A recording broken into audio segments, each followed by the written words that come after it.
은혜 받을 하나님의 말씀 잠언 16장 32절 말씀입니다. 우리 함께 읽겠습니다. 시작. 노하기를 다스리는 자는 용사보다 낫고 자기의 마음을 다스리는 자는 성을 빼앗는 자보다 나으니라. 아멘. 옆 사람과 인사합시다. 주님의 이름으로 축복합니다. 주님의 이름으로 축복합니다. 주님의 이름으로 사랑합니다. 아니 부활주의를 지라고 많이 안 나온 것이 부활의 기쁜 소식 전하러 왔나?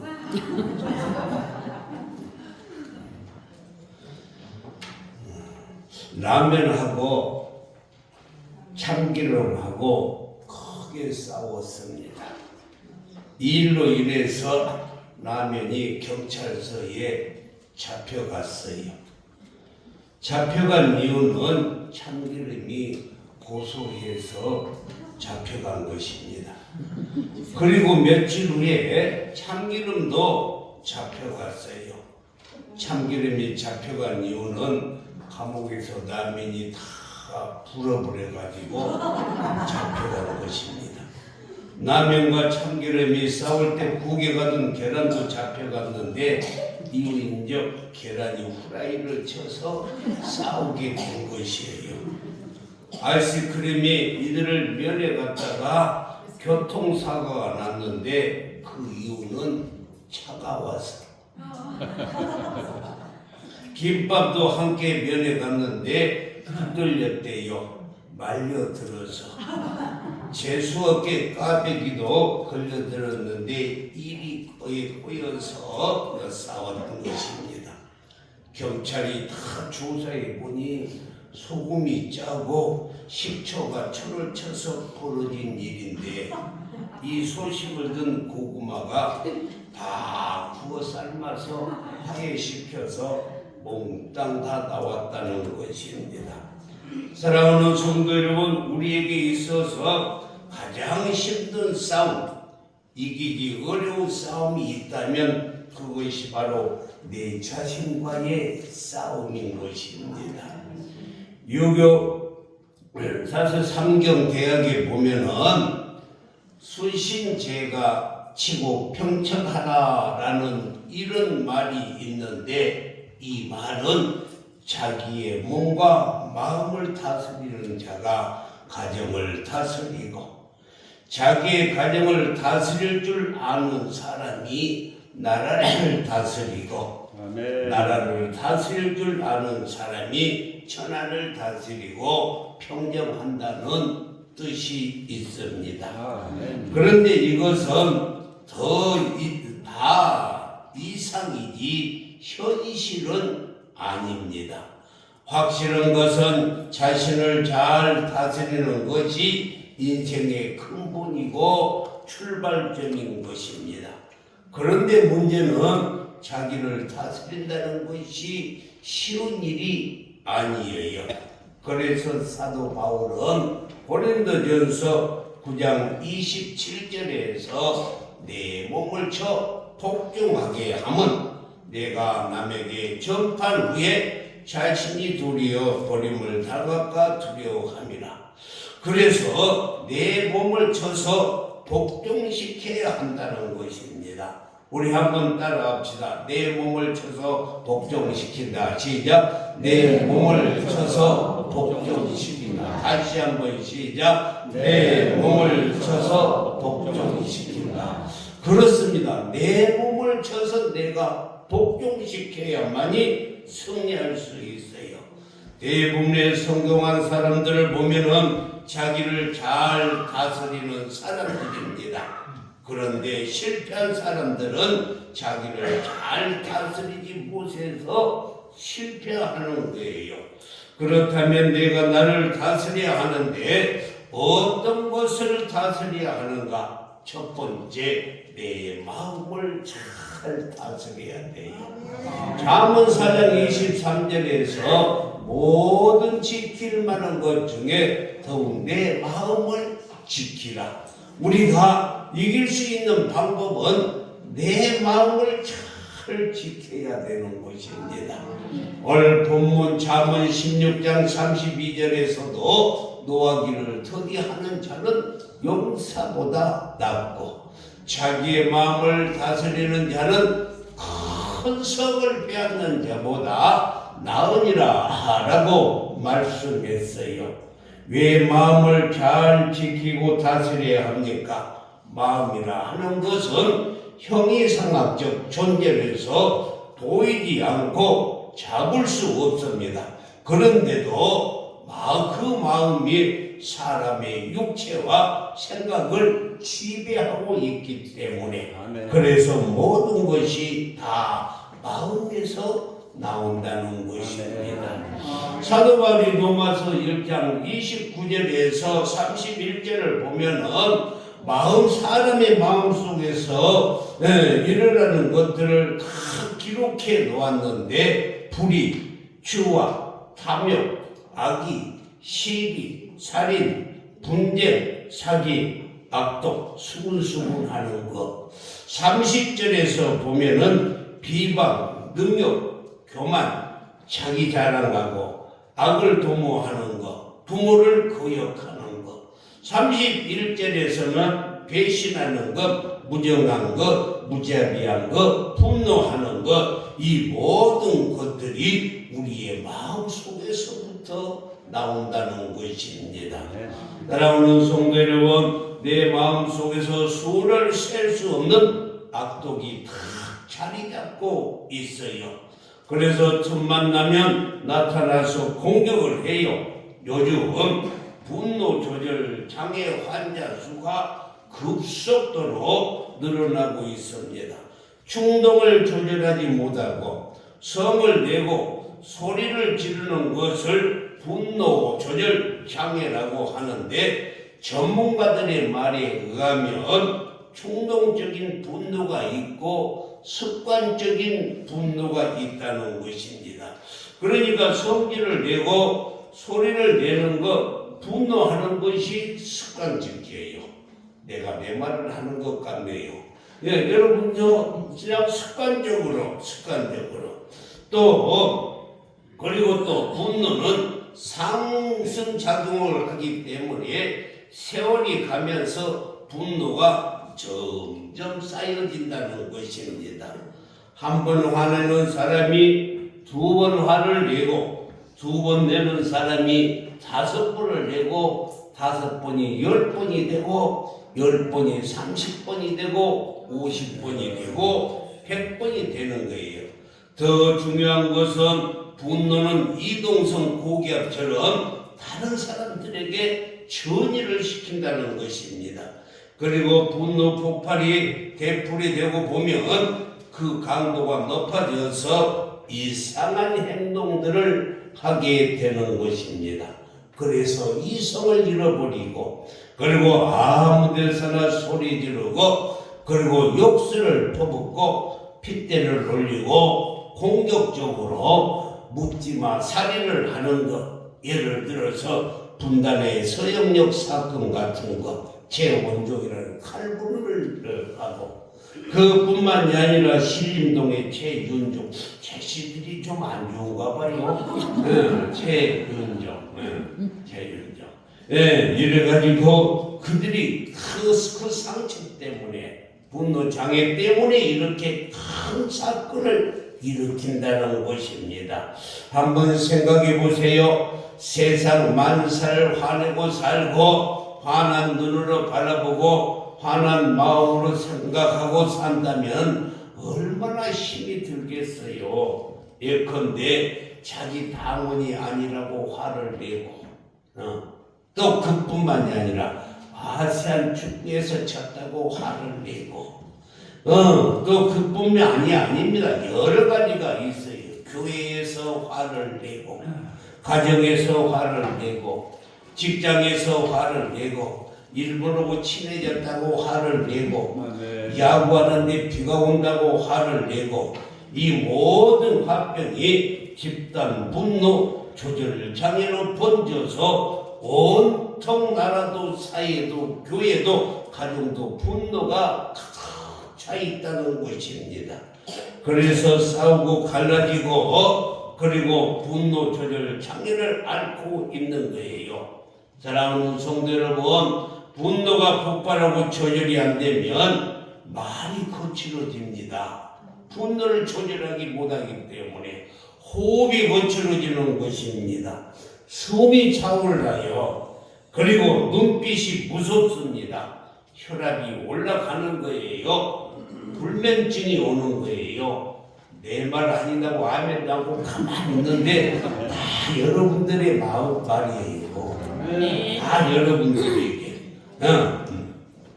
이런 현상들이 날마다 반복된다면 행복하겠어요? 불행하겠습니까? 살고 싶을까요? 죽고 싶을까요? 자기가 자기 무덤을 파는 거예요. 옆 사람 보다가 무덤 그만 파세요. 시작. 그만 무덤 파세요. 그래서 우리는요, 마음을, 온유한 마음을 가져야 될 줄 믿습니다.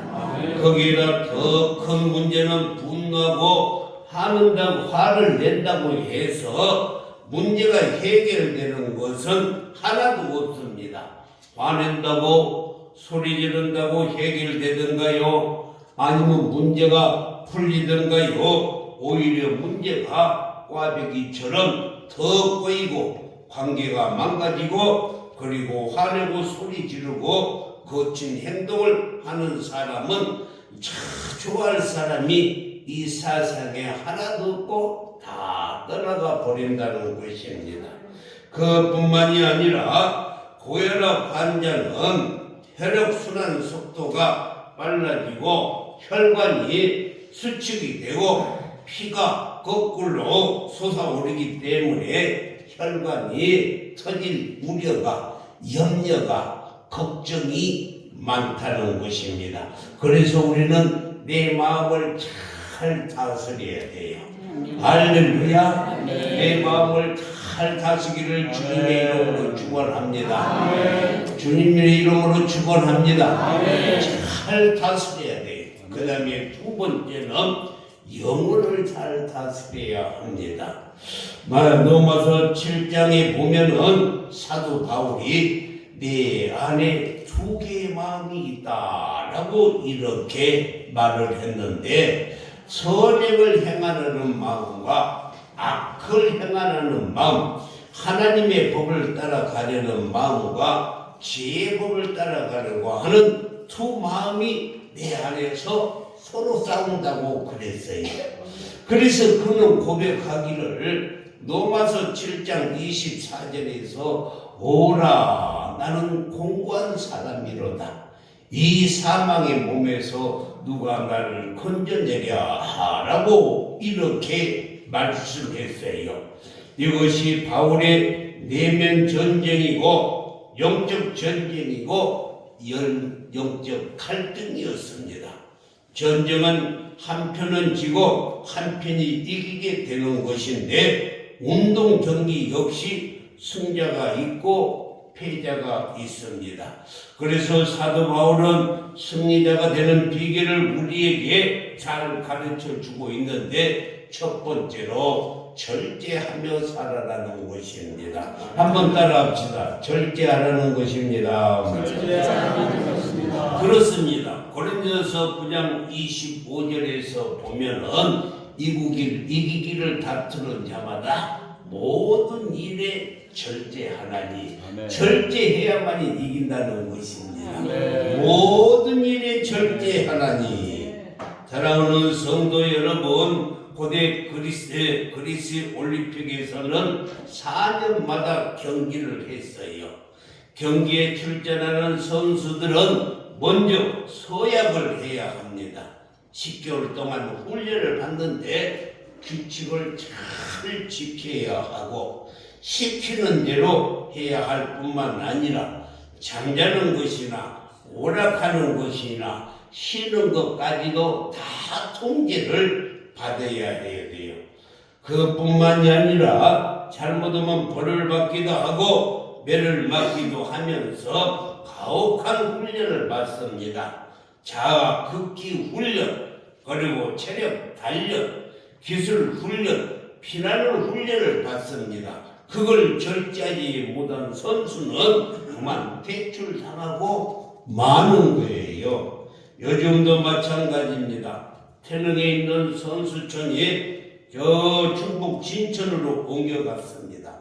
모든 국가 선수들은 4년 동안 스파르타식 이 혹독한 훈련을 받아야만이, 다시 말해서 자기를 다스리지 못하고 절제할 줄 모르면은 선수에서 타락할 수밖에 없고 금메달을 딸 수가 없고 국가 대표도 될 수가 없는 것입니다. 이렇게 신앙생활도 인생을 사는 것도 반드시 절제가 필요해요. 말이나 행동, 습관, 오락, 먹고 마시는 것까지 절제해야 하는 것입니다. 아멘. 우리가 갈라디아서 5장 22절과 23절을 우리 읽어보겠습니다. 시작. 오직 성령의 열매는 사랑과 희락과 화평과 오래 참음과 자비와 양성과 충성과 23절에 온유와 절제미 이 같은 것을 금지할 법이 없느니라. 아멘. 성령의 열매 중에 9가지의 열매가 있는데 그의 첫 번째 사랑도 절제가 있어야 되는 거예요. 사랑한다고 아무 데서나 뽀뽀하고 껴안고 그러면 안 돼요. 이 절제해야 돼요. 절제해야 돼요. 네. 그뿐만이 아니라 신앙도 마찬가지예요. 마음에 즐겁다고 해서 한번 들어가서 피시피 웃고 다니면 미쳤다고 그래요. 그렇지 않게 절제가 있어야 될 때가 있어요. 그래서 우리는요, 모든 것이 절제해야 돼요. 오래 참은 것도 절제해야 되고, 자비를 베푸는 것도 다 주변으로 다 갖다 주고는 안 됩니다. 네, 절제가 있어야 돼요. 절제. 그래서 우리는요, 절제가 필요해요. 어떤 사람은 편한 것이 행복이라고 말합니다만은 그렇다고 마냥 편한 것이 다 행복이 아니다는 거예요. 운동선수가 편안하려면 훈련 안 하면 편하겠죠. 농부 역시 농사 짓지 않으면 편합니다. 직장에 나가지 않으면 편하고 가게 문 닫고 쉬면 편하고 공부도 안 하고 학생이 놀면 편하고, 그런데 그렇게 되면은 되는 것이 하나도 없어요. 직장에서는 퇴출당하고 쫓겨나고 밀려나고 버림받다가 쓸모없는 사람이 돼요. 교회에서도 마찬가지예요. 교회도 안 나오고 기도도 안 하고 성경도 읽지 않고 예배도 안 드리고 봉사도 안 하고 전도도 안 하고, 여러분들이 하는 말 같지? 그렇지 않아요? 전도도 안 하고 얼마나 편해요. 그렇게 편한 것이 행복이라고 말할 수가 없어요. 만약에 그렇게 된다면 그는 영적인 낙오자가 되고 영적인 폐인이 되고 아멘. 영적인 기아가 된다는 것입니다. 아멘. 반드시 절제가 필요한 것입니다. 자기 멋대로 생각하지 말고, 자기 멋대로 말하지 말고, 자기의 멋대로 생각하지 말고, 우리는 하나님의 말씀에 비추어서 아멘. 절제하는 삶을 살아야만이 나를 이기고 승리할 줄 믿습니다. 아멘. 세 번째는요, 목표를 잘 정해야 합니다. 세 번째 우리 따라 합시다. 목표를 잘 정해야 합니다. 목표를 잘 정해야 합니다. 큰 소리로 목표를 정하게 큰 소리로 읽겠습니다. 시작. 목표를 잘 정해야 합니다. 그렇습니다. 이 고린도서 9장 26절에 보면은 그러므로 나는 다름질하기를 향방 없는 것 같이 아니하고, 그냥 목표에 향방 없는 것 같이 하지 말라는 것입니다. 향방이 없는 것은 목표가 없다는 거예요. 여러분요, 사격을 해도 목표물이 있어요. 관역이 있는 거예요. 예, 그렇습니다. 축구도요, 골문이 있고, 농구에도요, 바구니가 있는 거예요. 골프에도 골컵이 있고 또 야구에는요 홈이 있고 그리고 양궁에는 관영이 있듯이 이제 목표에 우리는요 목표를 잘 정해야 되는 것입니다. 네. 그래서 인생도 신앙도 네. 목표가 있어야 돼요. 목표 설정이 잘못되면 인생도 신앙도 다 망가져요. 허공을 친다는 것은 권투 선수를 봐봐요. 헛손질을 하면 그럴 때 얼마나 힘이 많이 빠지는지 우리가 왜 사는가, 왜 일을 해야 하는가, 왜 돈을 버는가, 왜 학교는 다니고 교회는 다니는가, 왜 예수를 믿는가. 우리는 목표가 확실해야 됩니다. 아멘. 흔들려서는 아니 돼요. 네. 이사야 26장 3절 말씀에서 주께서 심지가 평고한 자를 평강하고 평강하도록 지키시리니 우리가 목표가 분명해야 하나님께서 우리의 목표를 달성해 주셔요. 아멘. 그렇습니다. 우리는 심지가 견고해야 돼. 이 말하면 요리 가고 저 말하면 저리 가고 그 말하면 고리 가고 그러면 아니 돼요. 심지가 견고하기를 주님의 이름으로 축원합니다. 축원합니다. 그래서 우리는요 목표가 견고해야 돼. 삶의 목표를 인생의 목표를 확실히 정해야 되는데 어디다 정해야 될까? 히브리서 12장 2절 말씀에 보면 믿음의 주요 또 온전케 하시는 예수를 바라보며 목표를 정해야 될 줄 믿습니다. 따라합시다. 예수를 바라보고 거기에다 목표를 정해야 돼요. 믿으시면 아멘. 그리고 세 번째는요 내 몸을 복종시켜야 하는 것입니다. 시작. 내 몸을 복종시켜야 합니다. 고린도서 9장 27절에서 내가 내 몸을 쳐 복종하게 하면 그러니까 내 몸을 쳐서 복종해야 하는 것입니다. 성도는 먼저 자기 자신과 싸워서 이겨야 해요. 여기서 말하는 내 몸은 육체, 내 자아를 의미하는데 내가 참된 인생이 되고 참된 그리스도인이 되려면 내 자신, 내 자아와 싸워서 이겨야 되는 거예요. 내 자아와 싸워서 이겨야만이 승리할 줄 믿습니다. 나를 복종시켜야 하는 거예요. 내 자아가 살아서 꿈틀거리면 승리할 수가 없어요.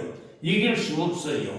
내가 죽어야만 내가 사는 줄 믿습니다. 내가 없어져야만이 내가 생기는 줄 믿습니다. 요한복음 12장 24절에서도 내가 진실로 너희에게 이르노니 하나에 미리 땅에 떨어져 죽지 아니하면 하나를 그대로 있고 죽으면 많은 열매를 맺느니라. 아멘. 내 자아가 죽어야만이 많은 열매를 맺는 거예요. 마가복음에 보면은 8장 35절에서도 누구든지 자기 목숨을 구원하고자 하면 잃을 것이요 누구든지 나와 복음을 위하여 자기의 목숨을 잃으면 구원을 얻으리라. 할렐루야. 사랑하는 성도 여러분, 잃으면 구원을 받아요. 잃어야 구원을 받아요. 그러면 여러분요, 그래서 살고자 하면 죽는다, 얻고자 하면 잃는다. 이것이 역설적이에요. 우리는 그래서 역설적인 삶을 사는 것입니다. 세상 사람들과의 반대의 삶을 사는 죽고자 살고자 하느냐, 그러면 죽어야 된다는 것입니다. 그런데 나와 싸움에서 승리해야 우리가 이 금메달을 목에 걸 수가 있는 것입니다. 그런데 문제는 내가 나를 다스리고 버리고 포기하는 것이 쉬운 일이 아니에요. 개혁 신학자들은 인간은 전적으로 타락해서 전적으로 다 부패했다라고 말하고 있습니다. 우리는 전적으로 다 부패했어요.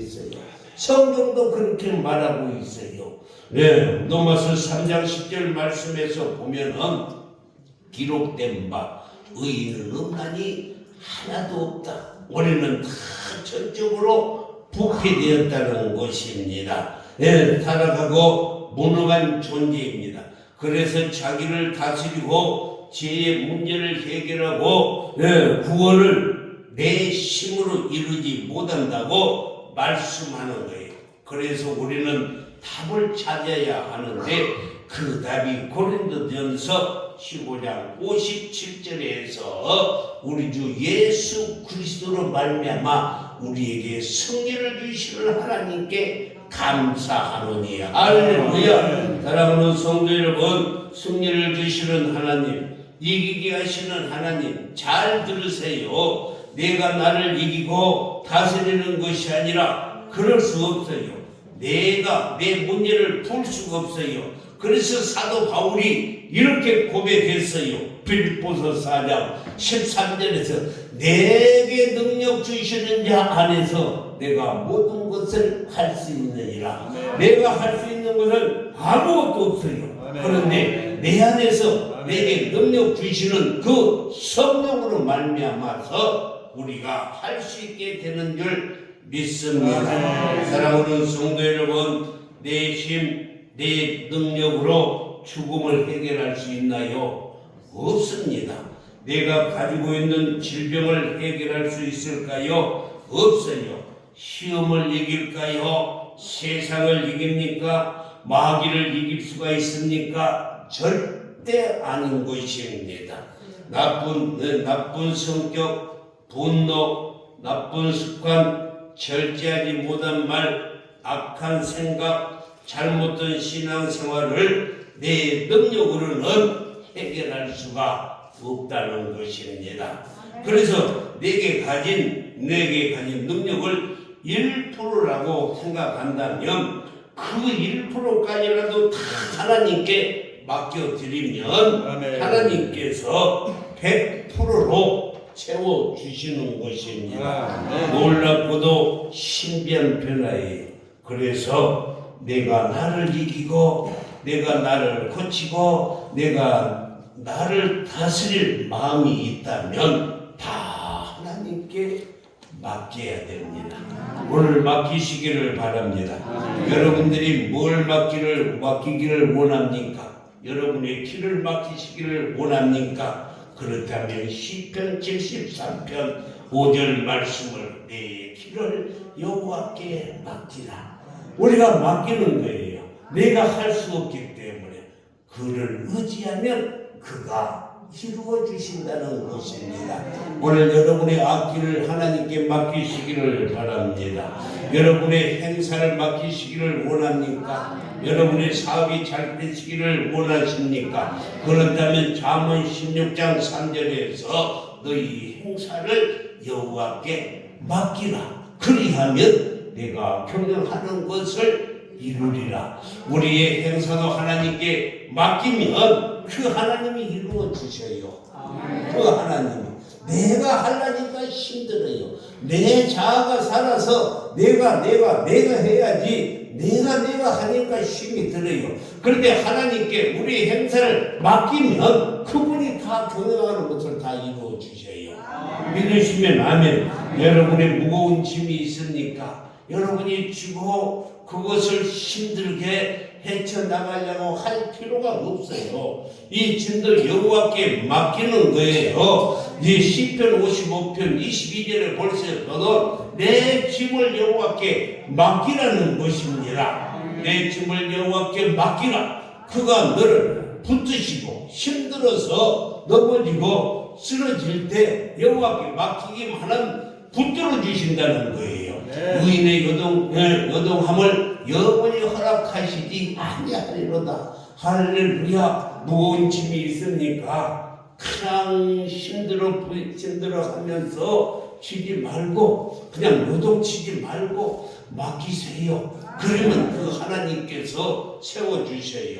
하나님은 날마다 우리의 짐을 짊어주시는 하나님이십니다. 믿으시면 아멘. 날마다 우리의 짐을 짊어주세요. 시편 59편에 날마다 우리의 짐을 짊어주신 그분께 맡겨요. 무거운 짐을. 믿으시면 아멘. 그뿐만이 아니라 염려 있습니까? 여러분이 지금 무슨 염려를 가지고 있습니까? 이 염려도 하나님께 맡기기만 하면 돼요. 베드로전서 5장 7절에서 너희 염려를 다 주께 맡겨라. 한번 따라해요. 다 주께 맡겨라. 다 주께 맡겨라. 여러분들이 염려가 몇 가지가 있다고 그랬죠? 목사님 이야기 가르치셨잖아. 염려가 5만 가지 염려가 있어요. 사람에게는 5만 가지. 그 5만 가지 염려를 다 내가 감당하려면 감당할 수도 없어. 그런데 이 5만 가지 염려를 다 주께 맡기면 이는 그가 너희를 돌봐준다는 거예요. 염려가 오지 않도록 돌봐주신다는 것입니다. 사랑하는 성도 여러분, 그래서 우리는 하나님을 내 인생의 감독으로, 내 인생의 코치로, 내 인생의 주인으로 모시고 살면 나도 금메달을 목에 걸 수가 있다는 것입니다. 사랑하는 성도 여러분, 그래서 우리는 결단이 필요합니다. 내가 죽어야만 하나님이 일하셔요. 내가 살아서 내가 한다고 발버둥을 치고 있으면 하나님이 그래 너 한번 해봐라 하고 보고 있어요. 그런데 우리의 짐도 우리의 행사도 우리의 길도 우리의 염려도 하나님께 맡기면 하나님이 이루어 주실 줄 믿습니다. 사랑하는 성도 여러분, 그래서 결단이 필요합니다.